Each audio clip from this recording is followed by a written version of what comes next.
Jadi kalau dari sekarang berarti harus dikabarkan kepada seluruh dunia yang perlu dicari bukan jalan keluar ya Pak ya. Ya, jalan ke dalam, Selalu itu yang jalan ke dalam. jalan ke dalam. Ini pembalikan loh Pak. Justru selama ini banyak orang kan tadi terbalik tadi, karena reaktif. Ketika ada masalah, orang reaktif, akhirnya dia mencari jalan keluar. Pakai kekuatan sendiri, mencari jalan keluar kemana-mana. Kan itu.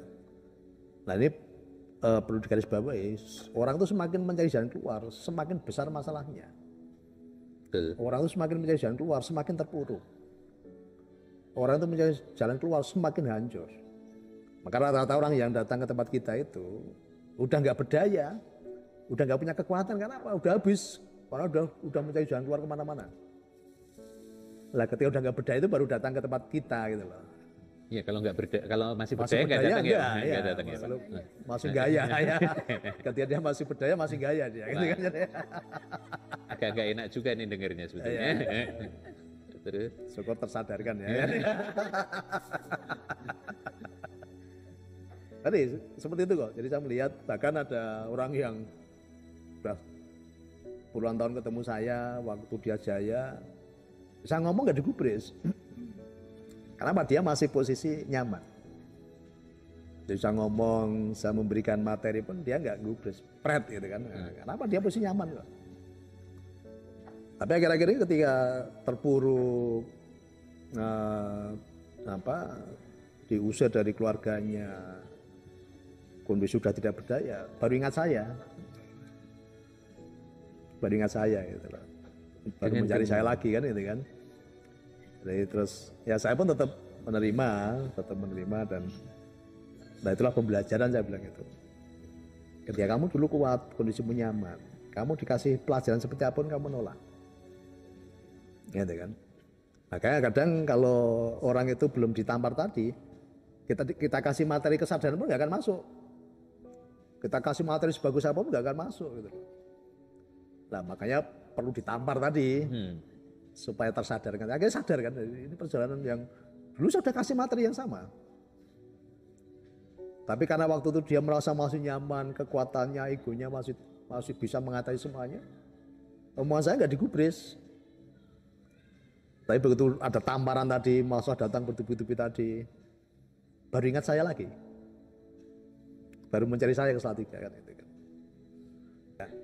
hasil pembelajaran dari masa lalu ini yang mau dibagikan seperti itu kah sekarang ini? Ya makanya namanya kesadaran selalu bertumbuh, berproses. Nah, namanya kesadaran selalu berproses. Nanti level di atasnya kesadaran adalah pencerahan. Nah, kesadaran itu level dari kesadaran tadi, dari orang pingsan tadi, orang banyak kena tamparan tadi, ya, kemudian mencapai kesadaran. Kesadaran itu berproses, bertumbuh, nanti pada satu titik pencerahan. Nah, udah pencerahan itu udah enak. Melihat sesuatu nggak ada yang gelap. Bahkan gelap pun ketika mendekat dia jadi terang gitu loh. Kan lampu nggak usah bercerita bahwa dia tuh lampu yang bisa menerangi banyak orang. Menang wae, tapi dampaknya tadi menerangi kegelapan gitu. Nah, itulah pencerahan. Titik pencerahan itu ketika hidup kita sudah membawa dampak tadi, ketika orang datang dalam posisi gelap, ketemu kita menjadi cerah. Maka banyak orang kan, ya saya sering guyon sih. Satu kadang ya bisa menjadi lampu, bisa menjadi kulkas, bisa menjadi skincare juga kan. Karena Pak Niko terima kasih ya sudah memberikan pencerahan. Kan tanpa saya ngomong bahwa saya terang kan ya, tapi dia justru merasakan itu kan. Pak Niko terima kasih ya, saya sudah terang benderang sekarang. Terus bicara kebermanfaatan aja. Kebermanfaatan yang lebih banyak. Sudah tidak memikirkan dirinya sendiri, tidak memikirkan keluarganya lagi sendiri. Karena udah selesai kok. Udah ada kesadaran bahwa dirinya sendiri udah berkat gitu loh. Maka kita nggak perlu minta berkat, dong dirinya sendiri udah berkat. Kita nggak perlu minta kekuatan karena diri kita ini udah kekuatan itu sendiri. Thank you. Nah kalau masih minta berarti belum sadar dia belum itu. Maka di komunitas kita kan saya nggak pernah mengajarkan doa meminta karena sadari bahwa dirimu itu udah itu. Gitu. hidup itu udah berkat tersendiri. Maka nggak perlu minta berkat. Gitu. Karena dirimu itu udah berkat itu sendiri, saluran, kamu itu udah menjadi saluran. Sudah menyatu dengan sang sumber tadi kan itu. Nah, itu yang akhirnya terjadi ketika mereka ada kesadaran itu bahwa diriku itu udah menyatu dengan sang sumber. Udah menjadi saluran, ya udah kelimpahan terjadi akhirnya kan. Pintu-pintu rezeki kebuka, keran-keran rezeki semakin tambah banyak kan gitu. Karena menyadari tadi, kalau sudah menyadari bahwa dirimu itu sudah bagian dari itu, ya nggak perlu meminta. Oh, dirimu sudah bagian dari itu kok, dirimu sudah bagian dari kelimpahan kok, dirimu sudah bagian dari kebermanfaatan kok. Kebiasaan Bapak melihat segala sesuatu dalam cara pandang yang positif, atau malah mungkin Bapak lebih jauh dari itu, cara pandang untuk menemukan yang sejatinya dari segala sesuatu. Ya, jadi kalau pertama sih ya memang selalu memposisikan diri dalam kesadaran ya. Maka kalau saya bicara kesadaran itu ya mulai dari bangun tidur sampai tidur lagi, itu selalu dalam posisi kesadaran tadi kan. Nah, ini kayaknya harus dijelasin nih Pak. Menjadi sang sadar gitu loh. Nah, jadi sang sadar. Iya, jadi sang sadar. Nggak mudah Pak, memahami kata kesadaran itu ngomongnya gampang. Ya, bahkan menganggap bahwa saya nggak pingsan itu namanya sadar Pak. Ya. Atau saya nggak tidur itu sadar Pak. Kan banyak orang ternyata banyak orang pingsan ini.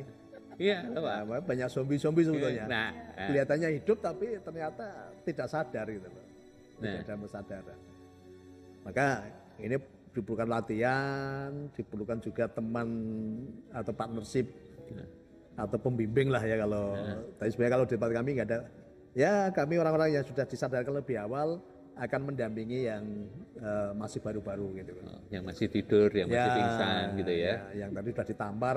Terima kasih Pak. Sudah ditampar, sudah kaget, sadar tadi kan akan mencari kami. Ya udah, kita dampingi supaya kesadarannya mulai bertumbuh.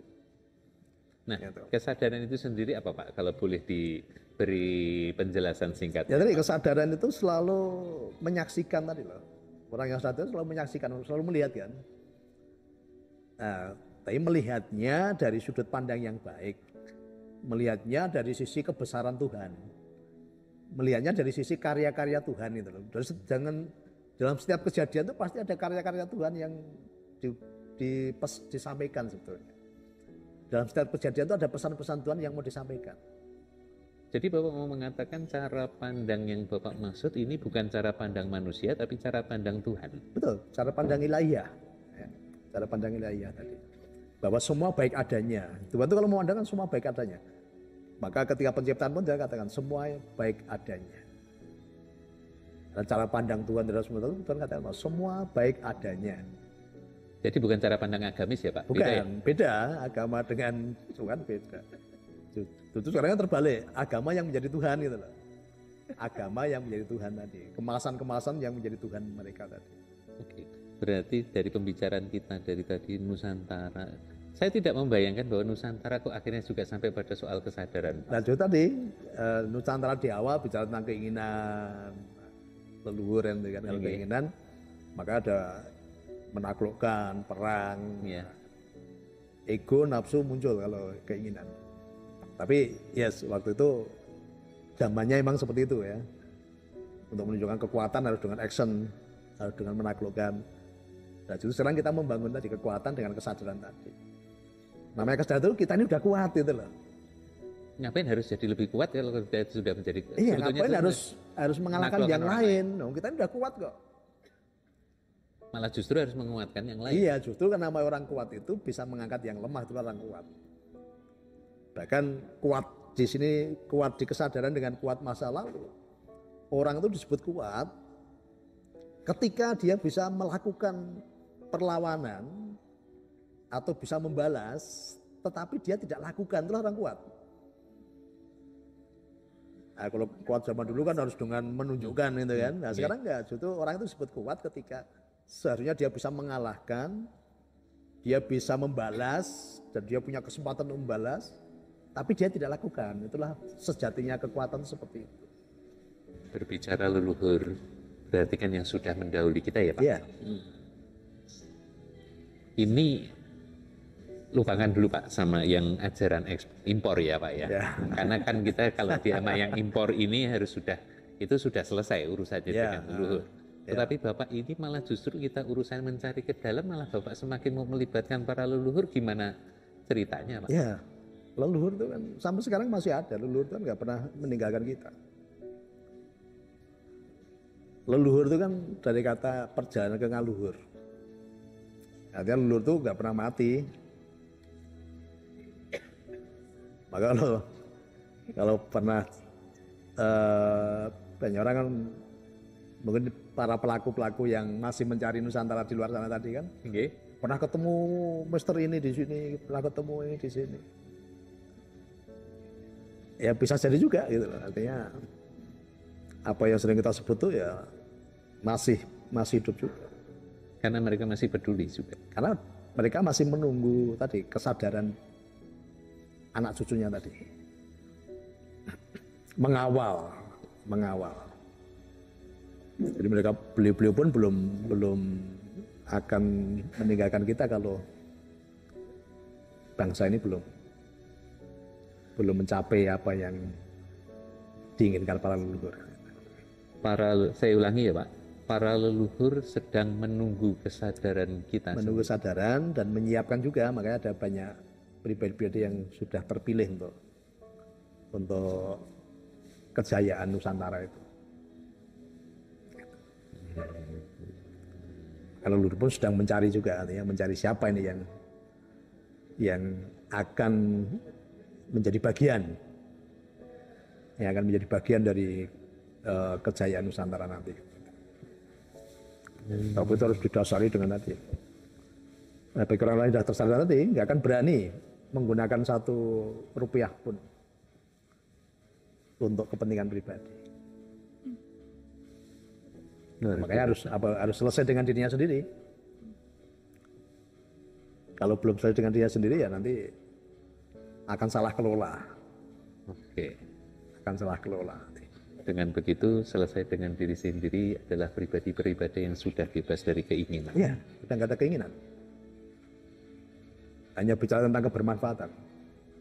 Nusantara itu berarti orang yang pribadi yang berkelimpahan, yang sudah tidak lagi memikirkan keinginan, sudah tidak mengikuti keinginannya sendiri, ya. Dan selesai dengan dirinya sendiri. Ya, itulah Nusantara yang sesungguhnya. Ya, jadi orang-orang yang sudah selesai dengan dirinya sendiri dan dalam hidupnya hanya berpikir bagaimana kebermanfaatan bagi orang lain, kebermanfaatan bagi bangsa dan negara, kebermanfaatan bagi semua makhluk yang ada di semesta ini kan. Oke, Bapak. Terima kasih kesadaran Nusantara ini. Ya, saya berharap masing-masing kita mulai menjadi sang sadar. Ya, mulai menjadi sang sadar. Ketika ada penyadaran, semua itu enak nanti. Sadari bahwa kamu adalah kelimpahan, ya udah, nggak perlu meminta.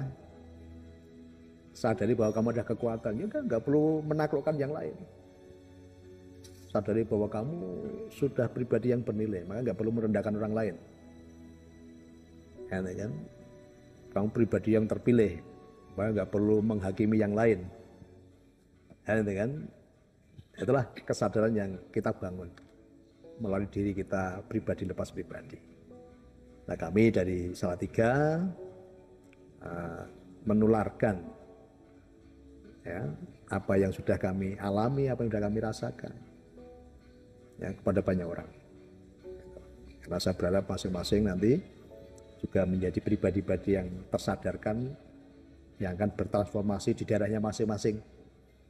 Dan gerakan ini sudah mulai banyak dirasakan gitu loh, di komunitas kami.